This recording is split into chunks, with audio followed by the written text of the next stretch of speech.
नमस्कार दोस्तों, सिविल पांडा के ऑनलाइन चैनल पर आप सभी का स्वागत है। आज हम लोग पढ़ेंगे भाषा के बारे में।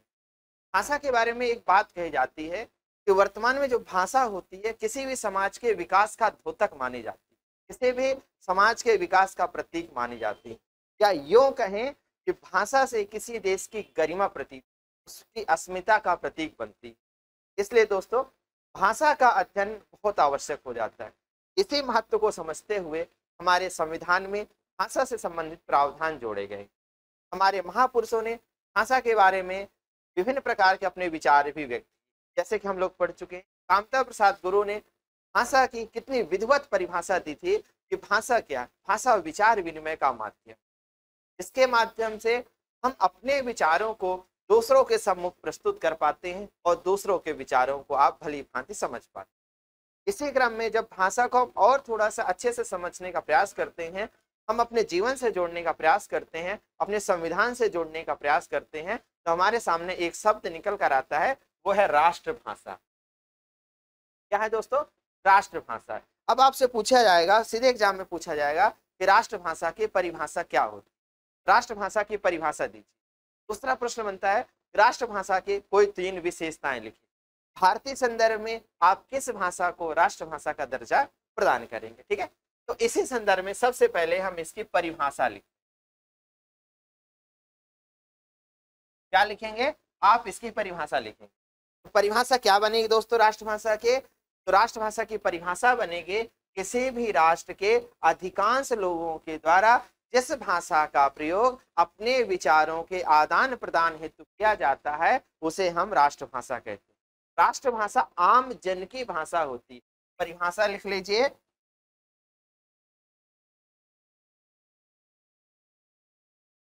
राष्ट्र के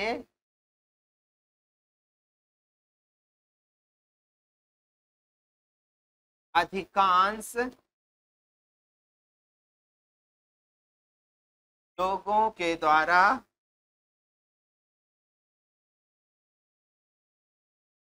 अपने विचारों के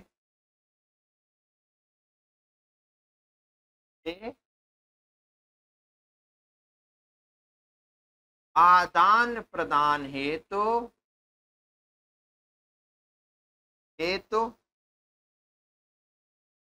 प्रयोग की जाने वाली भाषा। अब देखिए, जब आप ये परिभाषा लिखेंगे मित्रों, तो आप क्या करेंगे?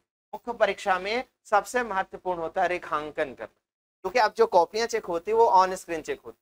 जब ऑन स्क्रीन कॉपियां चेक होती हैं तो हमें फोकस करना होता है कि हमारा की पॉइंट कहाँ पर है। तो जब आप इस परिभाषा को आप देखेंगे तो क्या लिखा है? किसी राष्ट्र के अधिकांश लोगों के द्वारा अपने विचारों के आदान प्रदान, मतलब यहाँ पर आपको अंडरलाइन करना है अधिकांश लोग। क्या करना है? अधिकांश लोग। अधिकांश लोग जिस भी भाषा का प्रयोग करते हैं उसे हम कहते हैं राष्ट्रभाषा। क्या आप इसे ऐसा कह सकते हैं कि आम जन, क्या बोल सकते हैं? जो आम जन होते हैं किसी राष्ट्र में, वो अपने विचारों के आदान प्रदान हेतु या आचारों के विचारों के विनिमय हेतु जिस भाषा का प्रयोग करते हैं उसे हम कहते हैं राष्ट्रभाषा। ये तो आपको होगा पहले प्रश्न का आंसर। इसके बाद दूसरा प्रश्न देखिए क्या बनता है। पूछ लिया गया, आप हिंदी को किस भाषा का दर्जा प्रदान करें? क्या पूछ लिया जाता है? भारतीय संदर्भ में राष्ट्रभाषा का दर्जा किसे दिया जाता है? दिया गया है नहीं पूछा जाएगा। क्या पूछा जाएगा? राष्ट्रभाषा का दर्जा किसे दिया जाता है? तो आप क्या बोलेंगे कि भारतीय संदर्भ में राष्ट्रभाषा का दर्जा हिंदी को दिया जाता है। क्यों दिया जाता है? क्योंकि हिंदी देश के अधिकांश लोगों, अर्थात लगभग आप देखिए 60 से 70% भारतीय हैं जो हिंदी का प्रयोग आम बोलचाल में करते हैं। इस प्रकार से जो आम बोलचाल की भाषा है वह भाषा क्या होती है? वह भाषा कहलाती है आपकी राष्ट्रभाषा। अब तीसरा प्रश्न जो महत्वपूर्ण बनता है राष्ट्रभाषा से, आपसे पूछ लिया जाएगा कि आप ये बताइए कि राष्ट्रभाषा के 3 प्रमुख विशेषताएं कौन कौन? क्या पूछ लिया जाएगा? राष्ट्रभाषा के 3 प्रमुख विशेषताएं बताइए। ठीक है, तो यहां से अब हम लोग लिखते हैं विशेषताएं। राष्ट्रभाषा के विशेषताएं। ठीक, तो पहली बात याद रखिए, जैसे हमने क्या कहा, परिभाषा में कहा आम बोलचाल की होती, अधिकांश लोगों के द्वारा प्रयोग की जाती है। तो यहाँ से एक शब्द आप ध्यान देंगे तो क्या निकलता है कि आम जन की भाषा होती, क्या होती है, आम जन के भाषा। दूसरा प्रश्न यहाँ से ये निकलता है कि राष्ट्रभाषा क्या स्वभाषा होती है या परभाषा होती है? क्या निकलता है, जो राष्ट्रभाषा है वह स्वभाषा होती है परभाषा। तो हमेशा याद रखिएगा, राष्ट्रभाषा में अपनत्व का भाव होता है। राष्ट्रभाषा जो होती है हमसे भावनात्मक रूप से जुड़ी होती है। अब भावनात्मक रूप से हमसे केवल कौन सी भाषा जुड़ती है, जो स्वभाषा होगी, ना कि परभाषा। तो दूसरा पॉइंट लिख लेंगे, क्या है, सदैव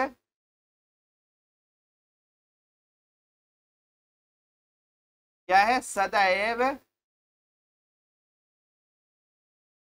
स्वभाषा ही होती है।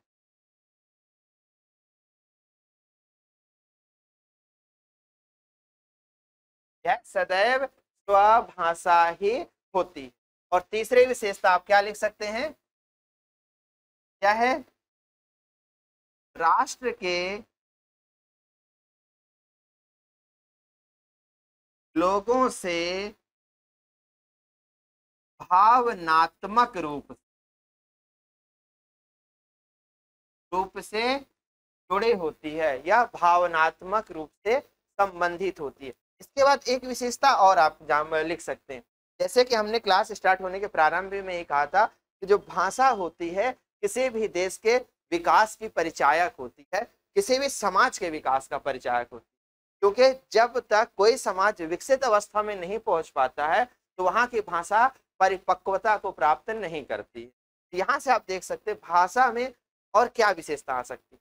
जो भाषा होती है दोस्तों, किसी भी समाज के सामाजिक सांस्कृतिक विशेषताओं को जोड़कर रखती है, या यो कहे कि भाषा जो होती है देश के लोगों को सामाजिक सांस्कृतिक रूप से जोड़ती है और सामाजिक समरसता का विकास करती है। किसका विकास करती है, सामाजिक समरसता का विकास करती है। तो आप लिख सकते हैं, लोगों को सामाजिक सांस्कृतिक रूप से जोड़ने में सहायक होती है। आप यहां से क्लियर हो गया, आपको 3 ही पॉइंट लिखने रहेंगे लेकिन 4 पॉइंट आप मान लीजिए।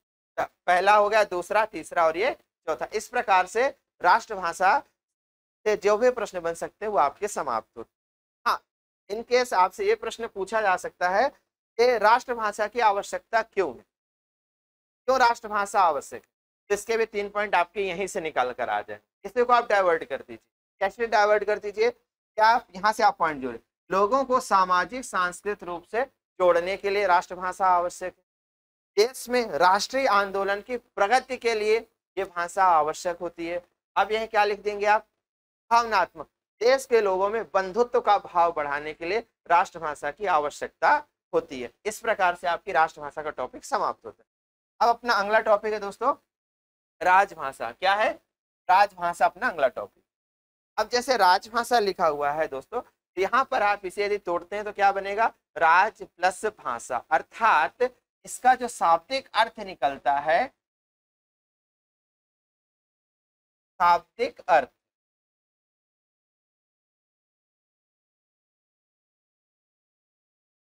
शाब्दिक अर्थ क्या निकलता है, राजकाज की भाषा।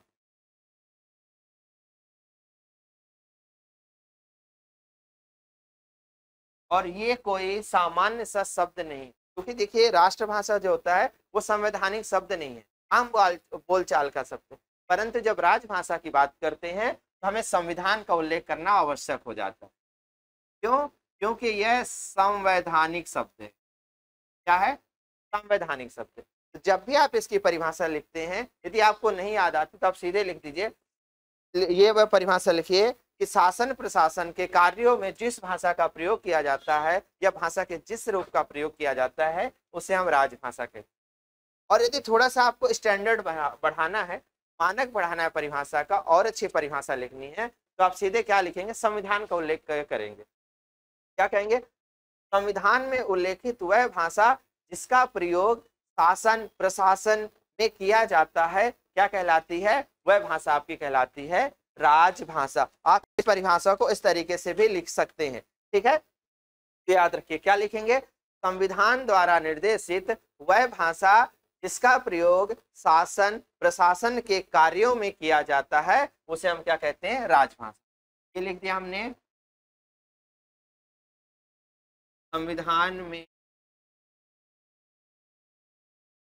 निर्देशित वह भाषा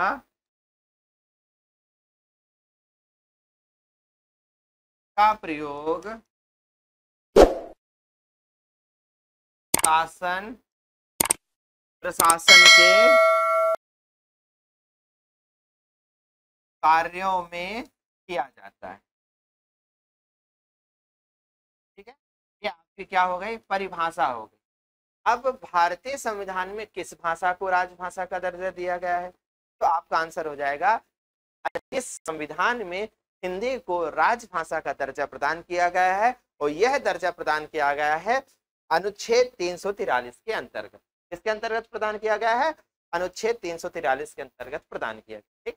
अब यहाँ पर जब आ चुके हैं तो अब अपन देखते हैं कि राजभाषा की 3 प्रमुख विशेषताएं क्या हो सकती। एक दिमाग में और प्रश्न आपके बन रहा होगा कि राजभाषा बनाने के लिए क्या हमें स्वदेशी भाषा की आवश्यकता है, मतलब स्वभाषा की खुद की भाषा होना आवश्यक है, क्या नहीं है।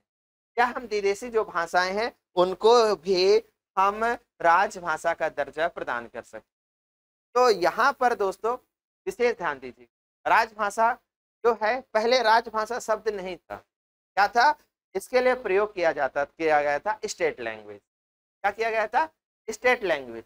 लेकिन बाद में जब इसका अनुवाद किया गया, श्री राजगोपालाचार्य जी थे, तो उन्होंने इसके लिए प्रयोग कर दिया था, क्या प्रयोग कर दिया, राजभाषा। कालांतर में कहते हैं ना कि भाषा विकास का परिचायक होती है, तो बाद में विकास होता गया और इसके लिए एक प्रॉपर शब्द आया, पारिभाषिक शब्द आया, वो आया ऑफिशियल लैंग्वेज।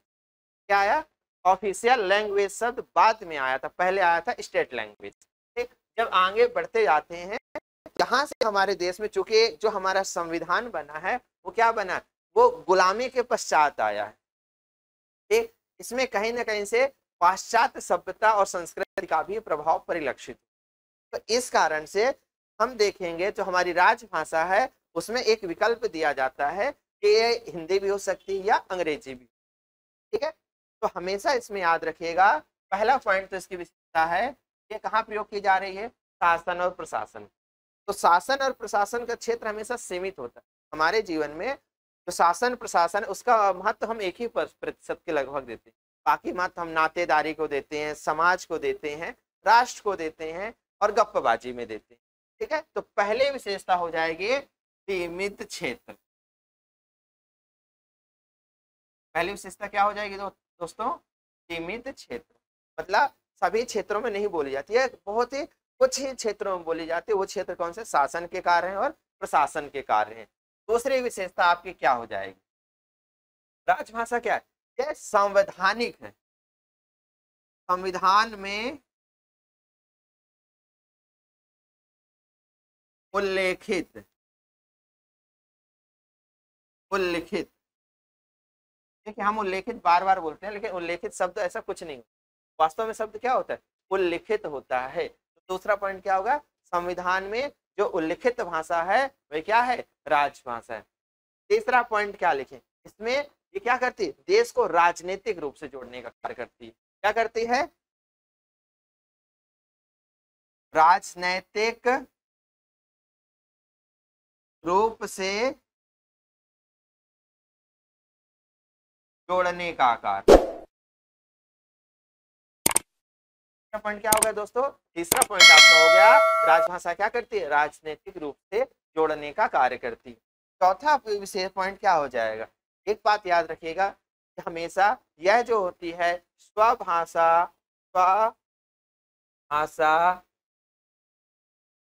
या परभाषा दोनों हो सकती है, दोनों हो सकती, ठीक है दोस्तों। ये चीजें क्लियर हो गई। आपकी राजभाषा क्या होती है, राजभाषा से संबंधित विशेषताएं आपसे पूछ लिया जाए तो बन जाएगा। कितनी विशेषता हो गई, 4 हो गई।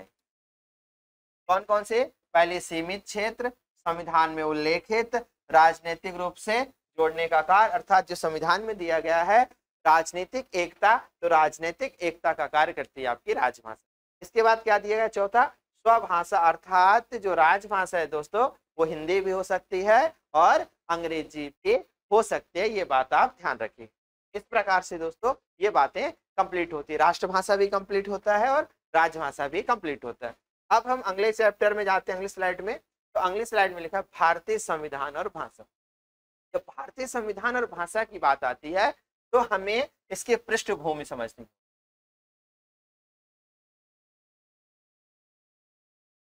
क्या समझनी होगी दोस्तों, इसकी पृष्ठभूमि पर जाना होगा। तो बात यहां से उठकर आती, कहां से आती, यहां से निकलती है जब हमारा संविधान निर्माण का कार्य चालू हो जाता। तब बातें कैसे आती हैं कि हिंदी को राष्ट्रभाषा का दर्जा दे दिया। बात यह हो रही थी कि हिंदी को राष्ट्रभाषा का दर्जा दे दिया जाए, परंतु दक्षिण भारत का एक राज्य था, कौन सा था दोस्तों, जहां पर डीएमके के पार्टी थी, ठीक, और कौन सा दूसरा राज्य था आपका बंगाल, मतलब तमिलनाडु और जो बंगाल के क्षेत्र थे, इन्होंने कट्टर रूप से विद्रोह किया, विरोध किया था कि हिंदी को राष्ट्रभाषा का दर्जा नहीं दिया जा सकता। तो अब यहाँ पर बड़ी असमंजस की स्थिति आ गई। दो नाम ध्यान रखें, डीएमके या अन्ना द्रमुक जो पार्टी है वहां पर उसने विरोध किया था, दूसरा क्या था बंगाल में। बंगाल और तमिलनाडु में सबसे ज्यादा विरोध किया गया था हिंदी को लेकर कि हिंदी को राष्ट्रभाषा यदि बनाया जाता है तो जो हम तमिल तेलुगु ये जो भाषी राज्य है इनके साथ क्या होगा, इनके साथ गलत होगा, इनकी उपेक्षा की जाएगी। जबकि इन राज्यों ने भी तो देश के स्वतंत्रता में महत्वपूर्ण योगदान दिया। तब हमारी संविधान सभा के सम्मुख एक प्रश्न उठ खड़ा हुआ। प्रश्न ये उठ खड़ा हुआ कि संविधान में क्या कहा जाए, राष्ट्रभाषा कही जाए या राजभाषा कही जाए। जब ये प्रश्न उठा दोस्तों तो संविधान सभा ने सोचा हम क्या करें, मुंशी आयंगर की अध्यक्षता में एक समिति का गठन किया गया।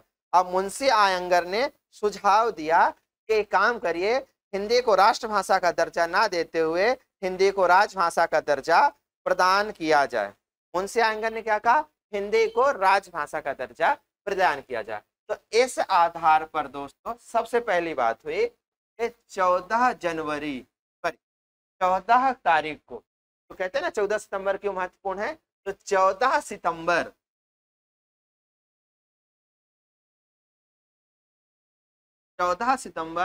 1949 तारीख क्या थी, 14 सितंबर 1949। 14 सितंबर 1949 के दिन हमारी संविधान सभा ने हिंदी को राजभाषा के रूप में स्वीकृति प्रदान की। हिंदी को क्या किया, राजभाषा के रूप में स्वीकृति प्रदान की, स्वीकृति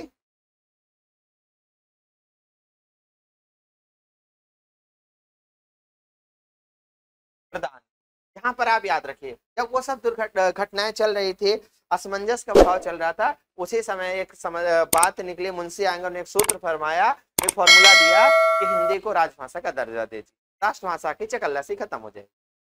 ठीक, तो यहाँ पर बात क्या आई, 14 नवंबर की थी। 14 नवंबर को संविधान सभा ने दोस्तों 14 सितंबर, कब, 14 सितंबर के दिन, याद रखिएगा सितंबर का महीना, 14 सितंबर 1949 के दिन संविधान सभा ने हिंदी को राजभाषा के रूप में स्वीकृति प्रदान की एवं राजभाषा से संबंधित प्रावधानों को संविधान में जोड़ा गया। इसलिए 14 सितंबर को दोस्तों 14 सितंबर को सन 1953 से, कब से, 1953 से राष्ट्रीय हिंदी दिवस के रूप में मनाया जाने लगा। राष्ट्रीय हिंदी दिवस, क्लियर हो गया। क्या कहा हमने कि आप यहां से एक प्रश्न का आंसर और बन जाएगा आपका। 14 सितंबर की बात आई तो एक प्रश्न आ चुका है मित्रों कि 14 सितंबर क्यों महत्व, तो आपका आंसर क्या हो गया कि 14 सितंबर 1949 के दिन संविधान सभा के द्वारा हिंदी को राजभाषा के रूप में स्वीकृति प्रदान की गई या राजभाषा के रूप में स्वीकृति प्रदान की गई, इसलिए 14 सितंबर को 1953 के में क्या कहा गया, 14 सितंबर को 1953 से राष्ट्रीय हिंदी दिवस के रूप में मनाने की घोषणा की गई। इस कारण से 14 सितंबर महत्वपूर्ण। तो आपसे कभी पूछ लिया जाए कि 14 सितंबर को राष्ट्रीय हिंदी दिवस के रूप में मनाने की घोषणा कब की गई, वो की गई थी कब, 1953 में की गई थी। क्यों मनाते हैं, क्योंकि 14 सितंबर 1949 के दिन ही संविधान सभा द्वारा हिंदी को राजभाषा के रूप में स्वीकृति प्रदान की गई। यहाँ पर रूप के रूप में स्वीकृति प्रदान की गई। यह घोषणा कब की गई, हम 14 सितंबर को राष्ट्रीय हिंदी दिवस के रूप में मनाएंगे, तो यह की गई थी दोस्तों 1953 को। क्या हो गया, अपनी आपकी पृष्ठभूमि हो गई इसके बारे में, भाषा के बारे में। अब आगे जाके जो संविधान में उल्लेख किया गया तो उसके आधार पर कुछ प्रावधान भी किए गए। उसके पहले हम देख लेते हैं क्या क्या उल्लेख किए गए और किस भाग में किए गए हैं। ठीक है, तो चलिए अगली स्लाइड में अपन देखते हैं क्या कि कहां पर कितने किए गए हैं और कितने अनुच्छेद है, कौन सा भाग। भारतीय संविधान के अनुच्छेद 343 से 351 तक, और भाग कौन सा है, भाग है 8। तो कभी भी आपसे पूछ दिया जाए कि भारतीय संविधान में भाषा से संबंधित प्रावधान किस अनुच्छेद, किस भाग और किस अनुसूची में किए, तो तीनों चीज देखिए आप। पहला पॉइंट आपका हो गया क्या, भाग। जब आपसे पूछ लिया जाए किस भाग में किया गया है तो भाग 17 हो जाए। ठीक है, किस अनुसूची में किया गया है, तो अनुसूची जब आपसे पूछ ली जाए तो क्या हो जाएगी, अनुसूची 8। कौन सी अनुसूची हो जाएगी, अनुसूची 8 के अंतर्गत किया गया। इसके बाद तीसरा प्रश्न यहाँ से बन सकता है, किन अनुच्छेदों में किया गया है या किन अनुच्छेदों के अंतर्गत भाषा से संबंधित प्रावधान किए। ठीक है, तो ये हो जाएंगे आपके अनुच्छेद 343 से लेके 351। कहां से हो गए, 343 से लेके 351। अब देखिए इस आर्टिकल से भी एक प्रश्न बनता है और यहां से भी प्रश्न बन जाता है। अब आपसे पूछ लिया गया, क्योंकि देखिए परिवर्तन प्रकृति का नियम होता है और समय के साथ जो चीजें होती हैं सुधरना चालू हो जाती है। हमेशा समाज विकास के पथ की ओर अग्रसित होता है। तो इसी प्रकार जो हमारा संविधान है वो भी निरंतर क्या हो रहा है, विकसित होता जा रहा है, विकास की ओर अग्रसर है। इसलिए दोस्तों जब संविधान बना था स्टार्टिंग में, उस समय 8वीं अनुसूची के अंतर्गत मात्र कितनी भाषाएं थी, 14 भाषाएं थी। कितनी, 14 भाषाएं थी। ठीक है, और आप जानते हैं कि हमारा जो संविधान है क्या है, लचीला है, फ्लेक्सिबल है, ये समय के साथ अच्छी अच्छी चीजों को एक्सेप्ट करता जाता है। इस कारण से दोस्तों इसमें अनेक संविधान संशोधन भी किए, क्या किए गए, संविधान संशोधन भी किए गए। कैसे, देखिए यहाँ पर हम हेडिंग भी डाल दे रहे हैं छोटी सी, भाषा से संबंधित संशोधन। भाषा से संबंधित अभी तक दोस्तों 3 ही संशोधन किए गए। कितने संशोधन किए गए, 3 संशोधन किए गए, जिसके माध्यम से हमारे संविधान में 8 भाषाएं जोड़ी जा चुकी। कितनी, 8 भाषाएं जोड़ी जा चुकी। और वर्तमान में इन 8 भाषाओं के जुड़ जाने के कारण 8वीं अनुसूची में भाषाओं की कुल संख्या 22 हो चुकी। कितनी हो चुकी है, 22 भाषाएं हो चुकी। और कोई भी राज्य इन 22 भाषाओं में से किसी भी एक भाषा को अपने राज्य की राजभाषा का दर्जा दे। अब ये संविधान संशोधन कौन से हैं जिसमें 8 भाषाएं जोड़ी गई, सबसे पहला आता है आपका 21वां संविधान संशोधन। कौन सा आता है, 21वां संविधान संशोधन, जो कब किया गया था, 1967 में। और इस संशोधन के माध्यम से दोस्तों 15वीं भाषा जोड़ी गई। 15वीं भाषा के रूप में सिंधी को जोड़ा गया। अब यहां से ये बहुत ज्यादा प्रश्न पूछा जाता है कि 21वां संविधान संशोधन किससे संबंधित, 21वां किससे संबंधित है। आपसे प्रश्न है तो आंसर कैसे लिखेंगे, आप गौर करिए। आपसे पूछा गया 21वां संविधान संशोधन किससे संबंधित है, तो आप क्या लिखेंगे, पहला पॉइंट, यह संविधान संशोधन भाषा से संबंधित है जो 1967 में किया गया। इसके द्वारा 8वीं अनुसूची में 15वीं भाषा के रूप में सिंधी को जोड़ा गया। ये आपका हो जाएगा कंप्लीट आंसर, जिसमें आप 3 से 3 नंबर प्राप्त कर पाएंगे। ठीक है, इसके बाद दूसरा संविधान संशोधन, दूसरा कौन सा है? दूसरा संविधान संशोधन है दोस्तों 71वां संविधान संशोधन। कौन सा है? 71वां संविधान संशोधन, जो कब किया गया? जो किया गया था 1992। कब किया गया? 1992 में किया गया था। इसके अंतर्गत कितनी भाषाएं जोड़ी गई? तो 3 भाषाएं। कितनी भाषाएं थी दोस्तों? 3, जिसे आप आसानी से याद रख सकते हैं। नमक, नमक का हमारे जीवन में बड़ा महत्व है। जितना प्रेम का महत्व होता है उतना ही नमक का भी महत्व होता है, क्योंकि प्रेम से खाना स्वादिष्ट तो बन जाता है, लेकिन बिना नमक डाले वो स्वादिष्ट जो होता है ना, बिल्कुल क्या होता है? कूड़े जैसा हो जाता है। जितना प्रेम का महत्व है उतना ही नमक का महत्व है। तो नमक के माध्यम से आप याद कर रख सकते हैं नेपाली, मणिपुरी और कोंकणी। क्लियर हो गया? तो 71वां संविधान संशोधन कब किया गया था? 1992 में किया गया था, जिसके माध्यम से 3 भाषाएं जोड़ी गई और उनका नाम कौन सा था? नेपाली, मणिपुरी और कोंकणी। इसके बाद एक और संविधान संशोधन किया गया था, उसको अपन इधर मेंशन करते हैं, इस और मेंशन कर देते हैं। तीसरा, तीसरा कब किया गया दोस्तों और कौन सा है? तो आप इन दोनों को जोड़ दीजिए। दोनों को जोड़ा तो क्या बना? 21 और 71 कितना होता है? 112 और 729, मतलब 92वां संविधान संशोधन। और ये दोस्तों ये पूछा जा चुका है कि 92वां संविधान संशोधन का संबंध किससे है? किससे है? ये भाषा से संबंधित है। और कब किया गया था? ये किया गया था दोस्तों 2003। ठीक, 2003 में किया गया था। इसके द्वारा कौन कौन सी भाषाएं जोड़ी गई? तो इसके द्वारा 3 भाषाएं जोड़ी गई, 4 भाषाएं जोड़ी। कितनी जोड़ी गई दोस्तों? 4 भाषा। अब वो 4 भाषा कौन कौन सी, उसको याद करने के लिए आपको कंप्यूटर में जाना पड़ेगा। कंप्यूटर महोदय में अपन पढ़ते हैं DBMS, अर्थात डेटाबेस मैनेजमेंट सिस्टम पढ़ते हैं। तो DBMS से आप चारों भाषाओं को याद कर सकते हैं। कैसे? डोगो, बोडो, मैथिली और संथाली। तो आपकी 4 भाषाएं हो गई।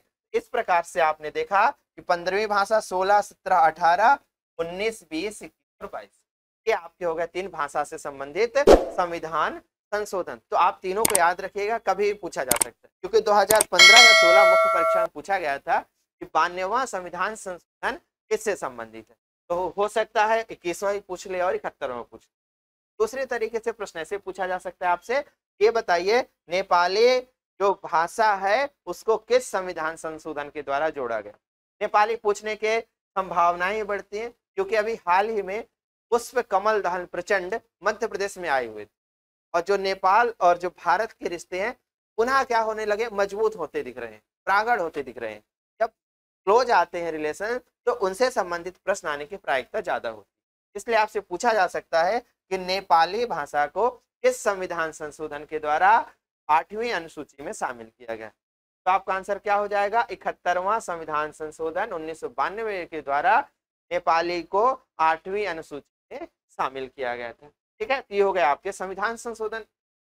इसके बाद प्रश्न कहां से बनते हैं? आपके अनुच्छेद से। तो अनुच्छेद के टॉपिक में प्रवेश करते हैं।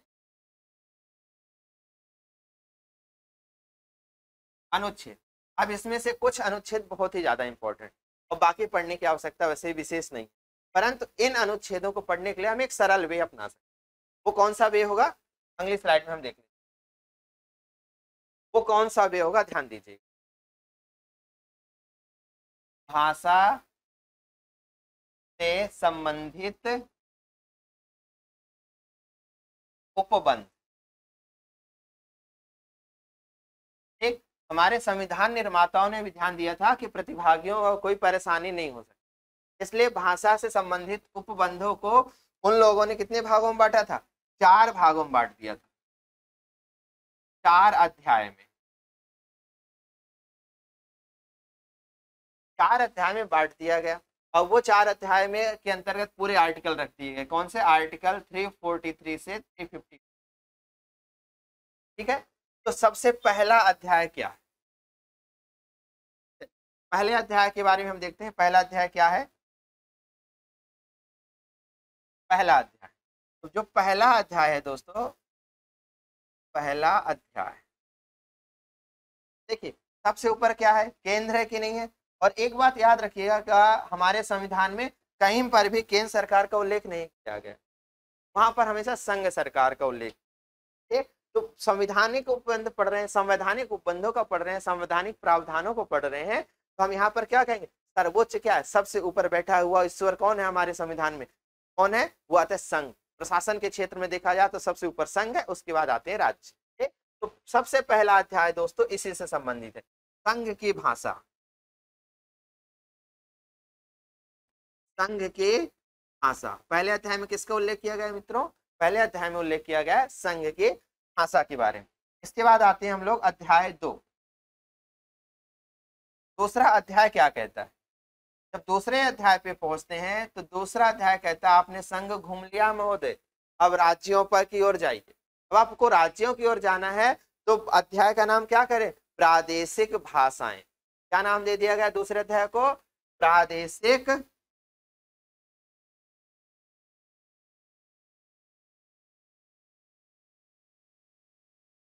भाषाएं। मतलब किसी राज्य की राजभाषा क्या हो सकती है, जब कोई एक राज्य दूसरे राज्य से कम्युनिकेट करेगा तो वह किस भाषा का प्रयोग करेगा, संघ को इनसे कम्युनिकेट करना है तो किस भाषा का प्रयोग करेगा, इसका प्रावधान हो गया आपका प्रादेशिक भाषा। जब ये हो गया, राज्य हो गया, संघ हो गया, तो हम लोग पढ़ते हैं संघीय ढांचा। जब दो लोग होते हैं दोस्तों, यदि आप घर में अकेले रह रहे हैं, आपका खुद का घर है, तो वास्तव में उसमें बहुत सुकून। क्यों, क्योंकि वहां पर जो भी घटनाएं घटित होंगी वो आपके अनुसार होंगी। पर यहीं पर एक ट्विस्ट आ जाता है कि कोई आपके घर में प्रवेश कर रहा है। अब एक घर में दो लोग रह रहे हैं, तो हो सकता है आप 90% बातों पर आपस में सहमति दें, परंतु 10% वाक्य ऐसे हो सकते हैं जिसमें आप दोनों की असहमति हो। और उन्हीं 10% वाक्यों को हल करने के लिए हमारे संविधान में एकीकृत न्यायपालिका की व्यवस्था की गई। और उस न्यायपालिका के अंतर्गत आते हैं आपके मुख्यतः सुप्रीम कोर्ट और हाई कोर्ट, क्योंकि यहाँ बात की जा रही है संघ के और राज्यों की। ठीक है, यहाँ पर आप क्या लिखेंगे, उच्चतम न्यायालय, उच्च न्यायालय आदि की भाषा। इसमें ये कहा गया है न्यायालय किस भाषा में अपने निर्णय देगा, वहां सुनवाइयां किस प्रकार से हो। ठीक है, और आखिरी अध्याय है दोस्तों वह है आपका भाषा से संबंधित विशेष उपबंध। विशेष उपबंध। चलिए अब यहां से आप आते हैं संघ की भाषा, इसके अंतर्गत आप क्या आ जाते हैं 343 और 344। क्लियर, 343 आपको याद रखना, 44 को उतना महत्व नहीं है। ठीक है, 43 में क्या कहेंगे आप, 43 क्या कहता है कि संघ की राजभाषा हिंदी, लिपि देवनागरी और अंकों का क्रम अंतरराष्ट्रीय स्तर का होगा। आर्टिकल 340 क्या कहता है, 343 यह जिसमें हिंदी के बारे में विधिवत रूप से व्याख्या कर दी गई, हमारे देश की भाषा के बारे में बता दी गई कि हमारा देश किस प्रकार की भाषा को प्राथमिकता देता, कौन सी भाषा को देता। यहाँ क्या लिख दिया गया है कि संघ के राजभाषा हिंदी, लिपि देवनागरी, नागरी मत करना, देवनागरी और अंकों का क्रम अंतरराष्ट्रीय स्तर का होगा, ये कहता है अनुच्छेद 343। ठीक, इसके बाद जब आप जाते हैं अनुच्छेद 344 में, तो अनुच्छेद 344 क्या कहता है कि भैया जो विवाद था ना, उस विवाद के निपटान के लिए व्यवस्था करता है कि संसद जो है तो समिति का गठन कर सकती है, जो राष्ट्र सभापति है वो क्या कर सकता है, राजभाषा आयोग का गठन कर सकता है, संसदीय समिति का गठन कर सकता है। इसका उल्लेख किसमें किया है, 344 में किया गया। इसके बाद आप आते हैं प्रादेशिक भाषाओं में, तो 345, 46 और 47 के अंतर्गत क्या दिया है, आपके दिए प्रादेशिक भाषाओं के बारे में उल्लेख किया गया है। कौन कौन से, 345 और 346 और 347 में। इसके अंतर्गत प्रावधान स्पष्ट कहा गया है दोस्तों कि कोई भी राज्य 8वीं अनुसूची में उल्लेखित 22 भाषाओं में से किसी भी एक भाषा को राजभाषा का दर्जा प्रदान कर सकता है। इसके बाद क्या दिया, 346 क्या कहता है, 346 कहता है दोस्तों एक राज्य दूसरे राज्य में किस प्रकार से आपसी पत्राचार करेगा और किस भाषा का प्रयोग करेगा। 347 कहता है, आप देखिए प्रदेश हो गया, संघ हो गया, संघ के बाद राज्य हो गया, और राज्य के बाद आता है कोई क्षेत्र विशेष आता है। तो इसमें कहा गया है राज्य के विशेष अनुभाग या किसी क्षेत्र विशेष में बोले जाने वाली भाषा के संबंध में उपबंध किया गया अनुच्छेद 347। ठीक, इसके बाद यहां पर आ जाता है आपका आर्टिकल 348, 348 और 349। यहाँ पर प्रावधान किया गया है किसके बारे में, न्यायालयों की भाषा के बारे में। तो इससे संबंधित कोई विशेष प्रश्न नहीं पूछे जाते। अब आते हैं यहाँ पर जो विशेष है अनुच्छेद 350। अनुच्छेद जो 350 है दोस्तों, इसके दो खंड है, 350A और 350B। कौन कौन से हैं, 350A और कौन सा है B। यहाँ पर A महत्वपूर्ण है, B महत्वपूर्ण नहीं। A क्यों महत्वपूर्ण है, क्योंकि A कहता है कि राज्य अथवा राष्ट्र का यह कर्तव्य होगा, राज्य संघ का यह कर्तव्य होगा कि वह यह व्यवस्था सुनिश्चित करे कि मातृभाषा में शिक्षा प्रदान की जाए। प्रत्येक परीक्षार्थी को, प्रत्येक बच्चे को जो प्रारंभिक शिक्षा है वह किस भाषा में प्रदान की जाए, वह प्रदान की जाए मातृभाषा में। यह उल्लेखित करता है 350A। क्या उल्लेखित करता है, 350A यह उल्लेखित करता है कि मातृभाषा में शिक्षा प्रदान करने हेतु राष्ट्र अथवा जो राज्य है वो अपने दायित्वों का निर्वहन करे। ठीक, इसके बाद आपका आता है जो महत्वपूर्ण आर्टिकल है वह है 351। अब यहाँ पर 351 को लेकर हमेशा हम लोग गलत अवधारणा बना के रखते हैं। कैसे, अब देखिए जब केंद्र सरकार या एनडीए की हो या यूपीए की हो, कोई भी सरकार, जब वो सरकारें दोस्तों हिंदी को प्रोत्साहित करती हैं तो हम कहते हैं वो नहीं हिंदुत्व की ओर जा रही हैं, सनातन की ओर जा रही हैं। ऐसा कदापि नहीं, क्योंकि जो हमारा संविधान है वो स्पष्ट उल्लेखित करता है कि ये केंद्र सरकार की, संघ की यह ड्यूटी है, यह उनका कर्तव्य है कि हिंदी के विकास के लिए जो भी संभव हो वो करें, हिंदी को इतना विस्तृत करें कि देश के किसी भी कोने में रहे हम हिंदी को समझ सकें, हिंदी में कम से कम संपर्क तो स्थापित कर सके, हिंदी संपर्क भाषा के रूप में कार्य कर सके। यह उल्लेखित करता है 351। इसमें कहा गया है हिंदी के विकास के लिए निर्देश प्रस्तुत। ये निर्देश किसे, यह निर्देश है संघ सरकार को, यह निर्देश किसे है, राज्य सरकारों। ये हो गया आपका भाषा से संबंधित संपूर्ण उल्लेख जो हमारे संविधान में किया गया। लेकिन ये तो आ गया अपना जो स्पष्ट रूप से, परंतु हमारा संविधान ऐसा है प्रत्यक्ष के साथ साथ परोक्ष को लेकर भी चलता है। परोक्ष कैसे, जब हम आगे जाते हैं तो दो अनुच्छेद पढ़ते हैं हमें, जब थोड़ा डीप में पहुंचते हैं और परोक्ष जो छिपी हुई अदृश्य शक्ति उसको देखते हैं। हमारे सामने एक आता है आपका आर्टिकल, अनुच्छेद आपका आता है 120 और दूसरा अनुच्छेद आता है 210। कौन सा आता है, एक आता है 120 और दूसरा आता है 210।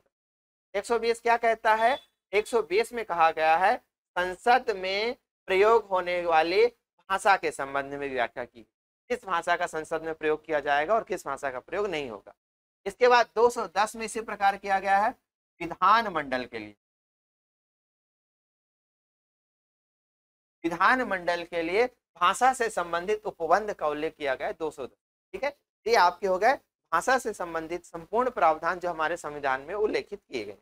इसके बाद अब हम लोग पहुंचते हैं कहां पर दोस्तों, प्रथम राजभाषा आयोग के बारे में, जो अभी हमने चर्चा की कि अनुच्छेद 344 के तहत राष्ट्रपति राजभाषा आयोग का गठन कर सकते। जब राजभाषा आयोग के गठन की बात करते हैं दोस्तों तो आपसे 3 नंबर का प्रश्न बनता है कि प्रथम राजभाषा आयोग का गठन कब किया गया था, वह इसके अध्यक्ष कौन थे। इसके अलावा बन सकता है कि प्रथम राजभाषा आयोग पर टिप्पणी की या प्रथम राजभाषा आयोग के बारे में बताइए। तो आपका आंसर सीधे होगा, क्या लिखेंगे, गठन। पहला पॉइंट, गठन कब किया गया था, इसके डेट डाल देंगे और इसके डेट डालने के साथ ही साथ आप क्या लिख देंगे, किसने किया था, इसका गठन राष्ट्रपति महोदय के द्वारा किया गया था। ठीक है, किसकी अध्यक्षता में किया गया वो डाल देंगे। तो इसका गठन किया गया था दोस्तों 7 जून 1955। कब किया गया था इसका गठन, 7 जून 1955 को किया गया था राष्ट्रपति के द्वारा। आप सीधे लिख देंगे, अनुच्छेद लिखने की आवश्यकता नहीं, बाकी लिखना चाहे तो लिख सकते हैं, इसके अंतर्गत किया गया था, अनुच्छेद 344 के अंतर्गत किया गया था। फिर दूसरा पॉइंट लिखेंगे अध्यक्ष। ठीक, इसके अध्यक्ष कौन थे? बीजे खेर। या पूरा नाम लिखते हैं तो पूरा नाम हो जाएगा बाल गंगाधर खेर। पूरा नाम क्या हो जाएगा इसका? बाल गंगाधर खेर हो जाएगा। ठीक, इन्होंने अपना प्रतिवेदन, इस आयोग ने अपना प्रतिवेदन कब प्रस्तुत किया था? तो इस आयोग ने अपना प्रतिवेदन 31 जुलाई 1956 को प्रस्तुत कर दिया था। कब किया था? 31 जुलाई 1956 को इसने अपना प्रतिवेदन प्रस्तुत किया। इसने कुछ सिफारिशें भी की थी दोस्तों, लेकिन उन सिफारिशों का अध्ययन करने की हमें आवश्यकता नहीं है। बस एक बात याद रखिएगा, इन्होंने कहा था कि संपूर्ण देश में माध्यमिक स्तर तक हिंदी को अनिवार्य कर दिया जाए। अब ये जो आयोग होता है दोस्तों, हमारे जो संविधान है, जो हमारी कार्य प्रणाली है, उसमें कोई भी आयोग गठित होता है, उस आयोग की अनुशंसा के लिए एक संसदीय समिति का गठन किया जाता है। क्या किया जाता है? आयोग के हम पूरे के पूरी सलाह को नहीं मान सकते जब तक हमारी संसदीय समिति उसे स्वीकृति प्रदान ना करे। तो इसके लिए क्या किया गया? संसदीय समिति का गठन किया गया, जिसे नाम दिया गया संसदीय राजभाषा समिति। तो अगले में अपन हेडिंग डालते हैं क्या? संसदीय राजभाषा समिति। चलिए, संसदीय राजभाषा समिति का गठन किया गया, हेडिंग डाल दीजिए संसदीय राजभाषा समिति। अब आप देखिए, इससे एक प्रश्न पूछा गया था कि संसदीय राजभाषा समिति का अध्यक्ष कौन होता है? ये पीएससी मुख्य परीक्षा का प्रश्न है। तो याद रखिएगा, संसदीय राजभाषा समिति का अध्यक्ष होता है गृह मंत्री। कौन होता है? गृह मंत्री इसका अध्यक्ष होता है। ठीक है, इसमें देखिए, अब आपसे पूछ लिया जाए, इस पर टिप्पणी लिखिए, तो पहला पॉइंट आप लिखेंगे वही गठन, दूसरा पॉइंट आपका रहेगा अध्यक्ष, तो गठन, और तीसरा पॉइंट रहेगा इसको गठित करने का उद्देश्य। बस आपका 3 नंबर का प्रश्न हो जाएगा कंप्लीट। जब आप गठन बोलेंगे तो इसका गठन कब किया गया था? तो गठन किया गया था दोस्तों 16 नवंबर सन 1957। 16 नवंबर 1957 को इसका गठन किया गया था। किस अनुच्छेद के तहत किया गया था? तो इसका गठन किया गया था दोस्तों अनुच्छेद 344 के अंतर्गत। इसने अपनी रिपोर्ट प्रस्तुत की थी 8 फरवरी 1959 को। ठीक, तो केवल आप डेट याद कर सकते हैं। प्रतिवेदन के का ईयर क्या था? 1959। इसने 59 में अपना प्रतिवेदन प्रस्तुत। ठीक, इसके अध्यक्ष थे जीबी पंत। कौन थे दोस्तों? इसके अध्यक्ष जी पंत।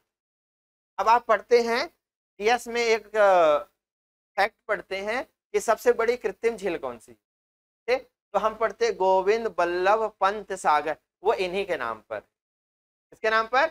इन्हीं के नाम पर। इनका पूरा नाम ही है गोविंद बल्लभ पंत, और ये कहाँ के थे? उत्तर प्रदेश के। अब कहाँ के कहलाते हैं? उत्तराखंड के। ठीक, तो इसके अध्यक्ष कौन बनाए गए थे? जीबी पंत जी बनाए गए थे। इसका उद्देश्य क्या था? प्रथम राजभाषा आयोग 1955 के द्वारा प्रस्तुत प्रतिवेदन की जांच करना। क्या था इसका उद्देश्य? प्रथम राजभाषा आयोग 1955 के द्वारा प्रस्तुत प्रतिवेदन की जांच करना। क्लियर हो गया? अब ये हो गया क्या अपना राजभाषा, संसदीय राजभाषा समिति। अब इन शब्द के सबके बाद दोस्तों हम लोग संवैधानिक प्रावधान करने का। तो संवैधानिक प्रावधान के अंतर्गत पहला हमें लिखना रहेगा, बस संक्षिप्त में, राजभाषा अधिनियम 1963 यथा संशोधित 1967। चलिए, अब यहां से पहला जो प्रश्न पूछा गया था डायरेक्टली, इसमें पूछा गया था राजभाषा अधिनियम 1963 कब से प्रभावी हुआ? तो आप हमेशा याद रखेंगे ये कब से प्रभावित हुआ था दोस्तों? 26 जून 1965 से प्रभावित हुआ था। गलत बिल्कुल मत करिए। कब से प्रभावी हुआ था? प्रभावी 26 जून 1965। ये प्रश्न पूछा जा चुका है कि राजभाषा अधिनियम 1963 कब से प्रभावी हुआ? तो कब से प्रभावी हुआ था? 26 जून 1965 से प्रभावी हुआ। इससे, इस अधिनियम के बाद से दोस्तों 2-3 कॉम्प्लिकेशन उत्पन्न हो गए और कुछ चीजें स्पष्ट भी हो गई। स्पष्ट ये हो गई कि जो हमने स्टार्टिंग में कहा था, संविधान में उल्लेखित किया था कि 15 वर्षों तक हिंदी और अंग्रेजी दोनों रहेंगी। परंतु इसने एक बात स्पष्ट कर दी कि हिंदी और अंग्रेजी अभी आगे भी जीवित रहेंगे, अर्थात राजभाषा के रूप में हिंदी और अंग्रेजी को समान दर्जा दिया जाए। ठीक, तो यहां से एक स्थिति निकल कर आई जिसे हमने कहा द्विभाषी नीति। ठीक, और यह प्रश्न भी दोस्तों पूछा जा चुका है मुख्य परीक्षा में, द्विभाषी नीति क्या है। द्विभाषी नीति तो आपसे पूछा जाया है, तो आपका आंसर कैसे लिखेंगे? आप आंसर सीधे लिखेंगे राजभाषा अधिनियम 1963 के कारण उत्पन्न, पहला पॉइंट। दूसरा, इस नीति के अंतर्गत हिंदी के समतुल्य ही अंग्रेजी को भी दर्जा प्रदान किया। क्या लिखेंगे? हिंदी के समान ही अंग्रेजी को दर्जा प्रदान किया गया, अर्थात दो भाषाओं को मान्यता दी गई राजभाषा के रूप। वह नीति क्या कहलाई? द्विभाषी नीति। सिंपल से आप लिख लेंगे आप कि क्या लिखेंगे? दो भाषाओं को राजभाषा के रूप में अपनाने की जो नीति उसे द्विभाषी नीति कहते हैं। इसके अंतर्गत हिंदी व अंग्रेजी को समान दर्जा दिया गया। तीसरा, यह प्रावधान राजभाषा अधिनियम 1963 से क्या हुआ? निकल कर आया। ठीक है, ये आपका 1963 का अधिनियम। हाँ, इन धोखे से पूछ लिया जाए इस अधिनियम में कितनी धाराएं थी, तो याद रखिएगा जो तीसरा पॉइंट है, कितनी धाराएं थी? टोटल 9 धाराएं। कितनी थी टोटल? 9 धाराएं थी। इस प्रकार से ये राजभाषा अधिनियम कौन सा? 1963 यथा संशोधित 1967 समाप्त होता है। इसके बाद आगे जाते हैं तो संसदीय संकल्प लाया जाता है। क्या लाया जाता है? संसदीय संकल्प लाया जाता है, और वो संकल्प लाया जाता है कब? 68-69 में। उसके द्वारा एक और प्रश्न निकल कर आता है, वो प्रश्न आपका आता है त्रिभाषा सूत्र। त्रिभाषा सूत्र, ये भी आपका 3 नंबर का प्रश्न बनता है कि त्रिभाषा सूत्र क्या। जैसे दोस्तों द्विभाषी नीति पूछी जा चुकी है, वैसे ही आपका त्रिभाषा सूत्र भी पूछा जा सकता है। ये कब आया? आप स्पष्ट रखिएगा, संसद द्वारा पारित संकल्प 1968 के द्वारा जारी लागू। इसमें क्या कहा गया?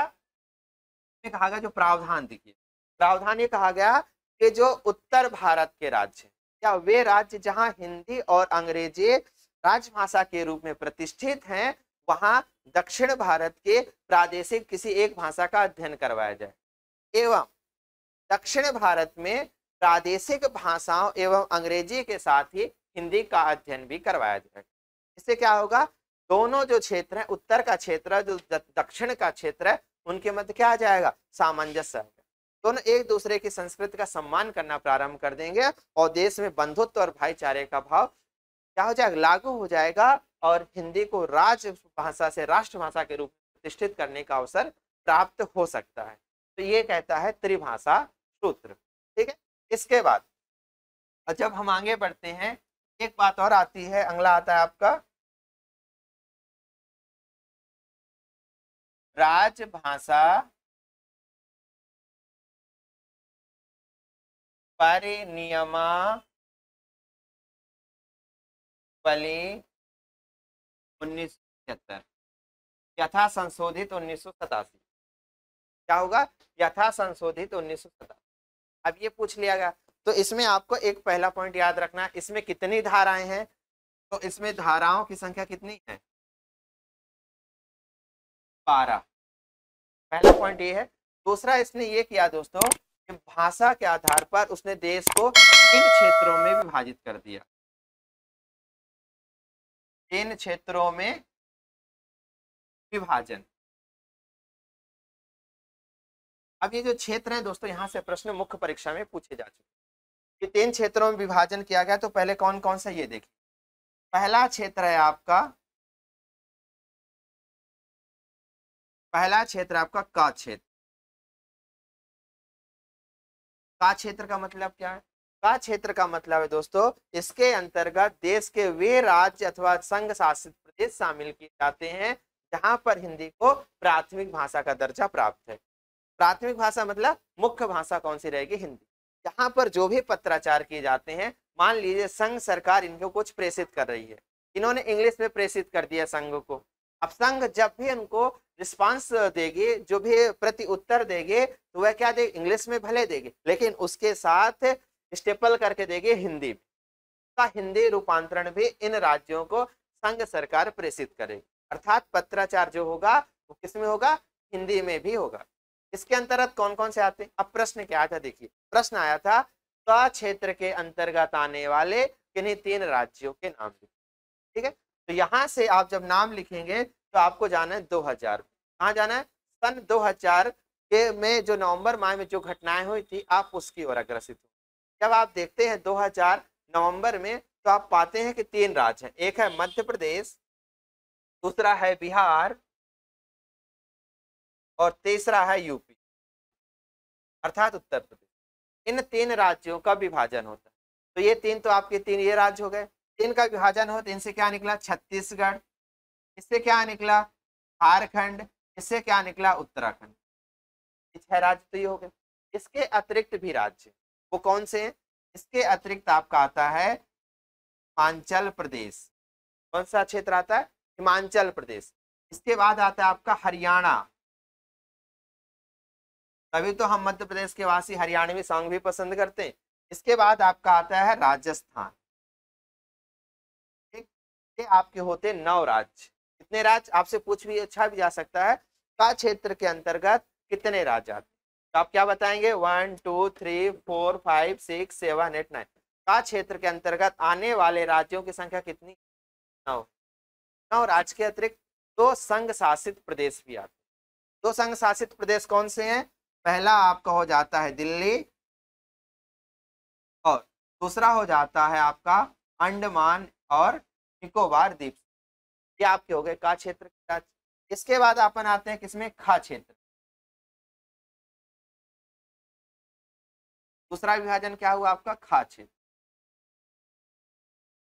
ठीक है, तो यहाँ पर जैसे नंबर 2 है ना, उसी प्रकार हिंदी की प्रायिकता भी है, यहाँ वैसे ही रहेगी। यहाँ पर हिंदी की प्राथमिकता कैसी रहती? द्वितीयक रहती। तो आप क्या बताएंगे? वे राज्य जहां हिंदी को द्वितीयक भाषा का दर्जा प्राप्त होता है वे क्या कहलाते हैं? खा क्षेत्र के राज्य कहलाते हैं। इसके अंतर्गत कौन कौन से राज्य आते हैं? तो हमेशा याद रखिएगा उन्हीं राज्यों का आप नाम लिखिए जिन राज्यों की भाषाओं को आप थोड़ी सी मेहनत करके समझ सकते, ज्यादा मेहनत आपको नहीं करना पड़े। तो वैसे राज्य में कौन कौन से आ जाते हैं? एक का आपका आ जाता है महाराष्ट्र। ठीक है, दूसरा आपका आ जाता है गुजरात। कौन सा आ जाता है? गुजरात। और तीसरा आपका आता है पंजाब। ठीक है, इसके बाद इसमें संघ शासित प्रदेश भी शामिल होते हैं। कौन कौन से होते हैं यूटीज? आपका एक हो जाता है दोस्तों चंडीगढ़। कौन सा हो जाता है? चंडीगढ़। ठीक है, और एक आपका हो जाता है कौन सा? दमन, दीव और दादर और नगर हवेली। ये 2 होते हैं।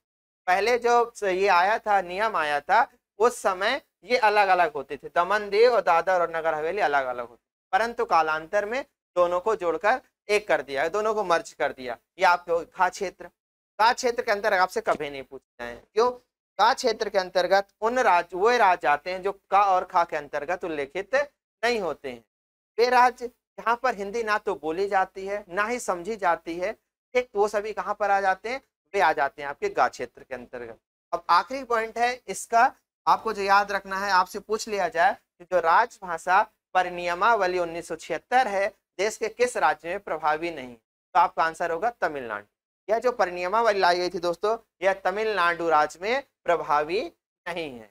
इस प्रकार आज की क्लास भी समाप्त होती है, इतिश्री करते हैं और इस इतिश्री के साथ ही हमारा जो भाषा से संबंधित अध्याय था वो भी समाप्त होता है। इस प्रकार कह सकते हैं इति रेवा खंडे प्रथम अध्याय समाप्ति।